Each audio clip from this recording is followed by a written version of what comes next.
While the NFC North looks to be a really highly contested division, let's look at a team that definitely has many issues. That's the New York Giants. What's the problem in New York? Is it the coaching? Is it the personnel? And tell us what they need to do to turn their season around, Sam. Week 1 against the Lions, I thought it might have been a little bit of both. I know the preseason had been a disaster for the offense. I expected more, although maybe not a lot more from them in Week 1. Week 2, I saw a lot of improvement. If you actually watch that Cardinals game, they outplayed the Cardinals for a lot of that game. Take away the punt return for a touchdown and the ensuing fumbled kickoff, we have an entirely different game. If they cut down their turnovers in the upcoming weeks, I don't think this team is going to be nearly as bad as last year's. Well, it's like my dad always used to tell me, sometimes it's not the X's and the O's, it's the Jimmys and the Joes. The people have got to play better.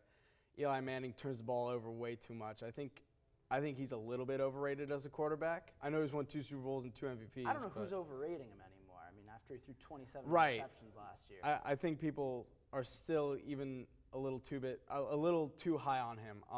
I think the fact that Rashad Jennings is their best offensive player is a big problem. I don't think. I mean, have we forgotten about Victor Cruz and what who he's hasn't? done He hasn't shown up a lot. Start, but I mean, no. Rashad Jennings had a fumble in the red zone that you could argue cost them a chance. Which goes back to one of your points. They have to cut down on turnovers. Yeah. If Eli Manning throws 20 picks this year, they're not going better than 8-8. Absolutely. Now, Eli Manning, he threw 2 interceptions, but one of those interceptions was with about 10 seconds left in the game. They were down 11. It was a meaningless play. The other one, it was just a god-awful throw. I would still argue, though, that this Giants team, if they can cut down on the turnovers, they will be fine. And get a pass rush going. Well, they've definitely been a mystery, but there's still a lot of time for them to turn it around. They weren't able to last year. We'll see if they can this year. Their coach, Tom Coughlin, may be on the hot seat coming up here as we move into as the season progresses here. But if it's not Tom Coughlin, who else is a coach that we need to look out for that might be on the hot seat?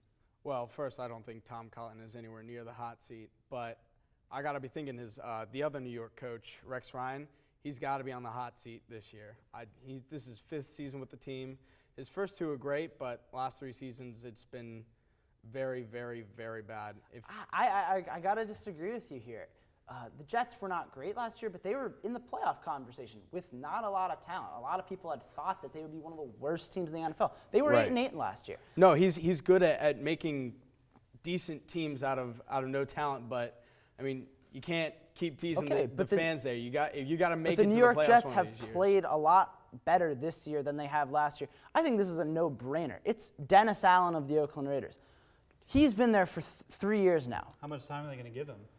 I would say I would give him week 5. I don't think this is a question of if. I think this is a question of when. They're 0-2 right now. They were 4-12 the last 2 in his first 2 seasons. He handpicked a lot of those veterans that they brought in.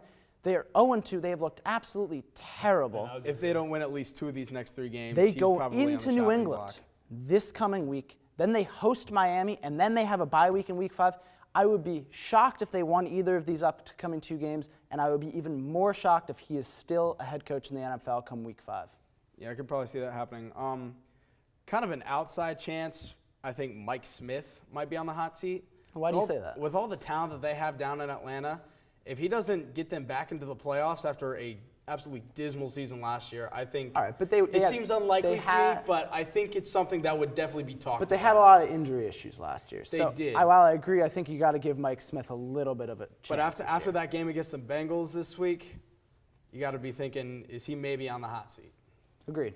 Well, we'll have to see. Guys, thanks. That's all the time we have for this NFL block.